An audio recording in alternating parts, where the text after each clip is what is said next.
भारतीय दिव्यांग यूनियन के बैनर तले आगरा जनपद के कागारोल में गणतंत्र दिवस मनाया गया और झंडारोहण किया गया और भारतीय दिव्यांग यूनियन के कार्यों के बारे में दिव्यांग भाई बहनों को समझाया गया। मुख्य अतिथि ग्राम प्रधान बच्चों सिंह, भारतीय दिव्यांग यूनियन की राष्ट्रीय अध्यक्ष महिला मंच श्री समीना जी, राष्ट्रीय महासचिव बॉबी गोला, जिला अध्यक्ष फहीम कुरैशी, जिला अध्यक्ष महिला मंच फरीदा बेगम, सत्य प्रकाश, मंडल अध्यक्ष भगवान दास, आगरा प्रभारी गब्बर सिंह, प्रियंका मोनू आदि सदस्य मौजूद रहे।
दिव्यांग यूनियन के जो कार्यक्रम इन्होंने रखा है ये बहुत ही शोभनीय और बहुत ही अच्छा प्रोग्राम रखा है। मैं इससे ऐसी प्रार्थना करता रहूँगा कि ऐसे ही अपने प्रोग्राम करते रहें, इससे हमें बहुत ज़्यादा इन लोगों को बहुत ही अच्छी बातें मिलेंगी। और ये यहाँ का कार्यक्रम महिला, पुरुष, बुजुर्ग और मेरे नौजवान साथी हैं, सभी को मैं नमन करता हूँ और सभी को सलाम करता हूँ।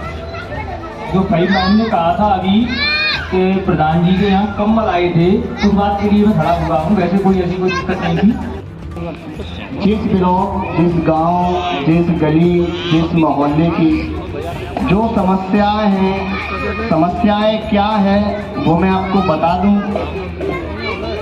वृद्ध हैं, विधवाएं हैं, मजदूर वर्ग हैं और दिव्यांग हैं। इन चारों को मिला के एक संगठन बना है। वो संगठन का नाम भारतीय दिव्यांग यूनियन है। और हमारे बीच में न्यू प्रधान रिंकू प्रधान जी, इनका भी माला पापे से स्वागत किया जाए। ये हमारे बीच में न्यू प्रधान हैं। ये भी हमारे जिले भाई से अपने प्रधान जी को अभी ग्राम प्रधान कागारोल और बाहर से आए हुए बाहर भागो। मैं बॉबी गोला, भारतीय दिव्यांग यूनियन से राज्य महासचिव के पद पर हूँ। जैसा कि आज हम क्या हमारा पूरा देश गणतंत्र दिवस को राष्ट्रीय पर्व के रूप में मनाते हैं और मनाते आ रहे हैं। हमारे देश को आज़ाद हुए करीबन 74 साल हो गई आज। 15 अगस्त 1947 को हमारा देश आज़ाद हुआ।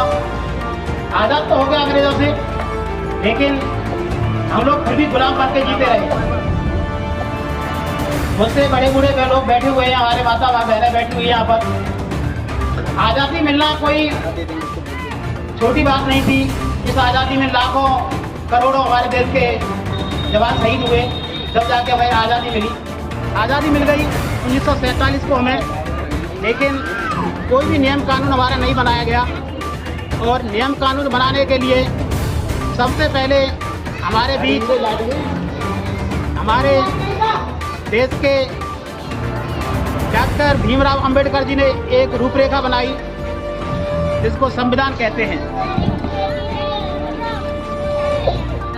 संविधान एक ऐसी पुस्तक है जो यहाँ पर पढ़े लिखे भाई बहन बैठे हुए हैं वो जानते होंगे कि संविधान क्या होता है। संविधान कोई छोटी मोटी चीज नहीं है। सारे देश के नियम कानून उस संविधान पुस्तक में लिखे हुए हैं। हमारे देश का संविधान 2 वर्ष 11 माह 18 दिन में बनकर तैयार हुआ था। आप सोचिएगा 2 वर्ष 11 महीने 18 दिन कितने बड़ा समय हो गया। एक पुस्तक को लिखने के लिए इतना समय लगा था। पुस्तक लिख गई, जिसमें हमारे सबसे मेन लीडर के रूप में, लिखने वाले के रूप में हमारे देश के डॉक्टर भीमराव अंबेडकर जी ने कार्य किया था। उनके साथ में बहुत सारे और भी लोग थे। आप जानते हो जब कोई चीज की रूपरेखा बनाई जाती है तो उसमें एक लोग कार्य नहीं करते हैं। संविधान सभा के स्थायी अध्यक्ष चुने गए थे डॉक्टर राजेंद्र प्रसाद, जिनका नाम आप लोगों ने सुना होगा। और स्थायी मीन्स होता है स्थिर, वो एक ही थे और हमेशा वही रहेंगे। डॉक्टर राजेंद्र प्रसाद जी का नाम संविधान सभा के स्थायी अध्यक्ष थे।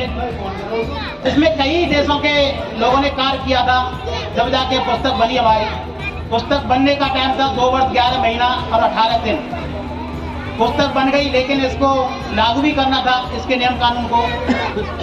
तो 26 जनवरी 1950 को हमारा संविधान लागू हुआ था और हम इस दिन को इसी उपलक्ष्य में मनाते हैं। शायद मुझे नहीं पता, कोई और कारण होगा, लेकिन हमारा जो गणतंत्र दिवस है वो संविधान की स्थापना होने के लिए मनाया जाता है। ये तो बात रही हमारे आज के दिन की। बात करते हैं भारतीय दिव्यांग यूनियन की। हमारे देश में लाखों संस्थाएं चल रही हैं, हजारों संस्थाएं चल रही हैं जो दिव्यांगों के लिए कार्य कर रही हैं, लेकिन सिर्फ और सिर्फ कागजों में। लोग रजिस्ट्रेशन करा लेते हैं, सरकार से पैसा आता है और अपने घरों में रखना चालू कर देते हैं, क्योंकि कोई भी जो संस्थापक होता है वो सिर्फ अपनी जेब भरना चाहता है। इसी बात को देखते हुए 2 साल पहले हम भी एक संस्था में जुड़े थे जिसका नाम था भारतीय दिव्यांग यूनियन। इसके कोई संस्थापक दिल्ली के रहने वाले थे, उन्होंने गलत काम चालू कर दिया और पैसे को खाना चालू कर दिया। इस बात को ध्यान में रखते हुए हम लोगों ने 6 महीने पहले संस्था का रजिस्ट्रेशन खुद अपने नाम पर कराया, जिसमें 9 पदाधिकारी हैं भारत वर्ष से, अलग अलग राज्यों से। और यह संस्था हमारी खुद आज अपने खुद के रजिस्ट्रेशन पर चल रही है, जिसका रजिस्ट्रेशन है आप देख रहे हैं 318/2022, यानी इसी साल इसको हमने अपने नाम पर कराया है। जिसके राष्ट्रीय अध्यक्ष मुजफ्फरनगर से नीतू कश्यप जी, आगरा से हैं महिला मंच समीना उस्मानी जी, जो पूरे देश का बात संभाल रही है महिलाओं में। ऐसे करके गोरखपुर से 2 पदाधिकारी हैं, 2 लखनऊ से हैं और हम 2 लोग आगरा से। हमारा मकसद सिर्फ और सिर्फ एक ही है कि दिव्यांग भाई बहनों के साथ में जो वृद्ध और विधवा महिलाएं हैं उनका भी सहयोग करना, और जो असहाय लोग होते हैं, मजदूर वर्ग के लोग होते हैं, उनका भी भला करना। क्योंकि समस्या बहुत सारी होती हैं। कुछ समस्या ऐसी होती है जो माता बहनें नहीं कह पाती हैं और वो समस्या घर तक सीमित रह जाती हैं। अगर कोई माँ यहाँ पर बैठी है, बहुत सारी माताएं बैठी हैं, इन माताओं कुछ माताएं ऐसी भी होंगी जो 60 साल से ऊपर की हैं और मुझे तो लगता है सभी 60 साल से ऊपर की हैं, जिनकी पेंशन नहीं आ रही होगी। अगर इनके बीच में कोई एक पदाधिकारी हमारा पहुंच जाएगा, हम इनकी सुनवाई करेंगे और एक समस्या इनकी प्रधान जी को बताएंगे। जब प्रधान जी इस बात को सुनेंगे तो इनकी पेंशन भी चालू हो जाएगी, इनके लिए कुछ न कुछ जीवन यापन करने के लिए काम भी मिलेगा, रोजगार भी मिलेगा। इसी बात को ध्यान में रखते हुए हम लोग यह संस्था चला रहे हैं और यह संस्था हमारी ऑल ओवर इंडिया में कार्य कर रही है। इसी तरह हम लोग विधवाओं के लिए भी ये कार्य करते हैं। दिव्यांग बहनों में भाई बहनों की कोई भी समस्या है काकरौल से, काकरौल को आप लोग जो हमारे गिराजत भाई हैं, आप इनको बताइए, आपकी हर समस्या का समाधान किया जाएगा। हम लोगों की पेंशन पहले 500 रुपये आती थी, उससे पहले 300 रुपये आती थी, लेकिन हम लोगों ने 2 बार मुख्यमंत्री आवास पहुंचकर धरना प्रदर्शन किया और आज हमारी पेंशन 1000 रुपये आ रही है। आने वाले समय में हम लोग इस पेंशन को बढ़वाने के लिए और भी प्रयास करेंगे। शायद मार्च या अप्रैल में हम दोबारा से मुख्यमंत्री आवास पहुंचे या दिल्ली पहुंचे प्रधानमंत्री कार्यालय पर और आप लोगों की समस्या को लेकर वहाँ के सामने रखेंगे। ज़्यादा कुछ नहीं कहना चाहता हूँ मैं, क्योंकि प्रधान जी के पास भी टाइम नहीं है और हम लोगों के पास भी टाइम नहीं है। और सबसे बड़ी बात कि प्रधान जी को तहे दिल से धन्यवाद देता हूँ कि वो अपने कीमती वक्त में से अपना थोड़ा सा समय निकाल कर हमारे लिए आए। दिल से एक बार जोरदार तालियां। भारत माता की, भारत माता की, देश के अमर शहीदों की, देश के अमर शहीदों की। इसी बात के साथ अपनी वाणी को विराम देता हूँ। ABL 24 न्यूज, सच दिखेगा। ABL 24 न्यूज को सब्सक्राइब करें, ताज़ा खबरों के लिए बेल आइकन को दबाएं।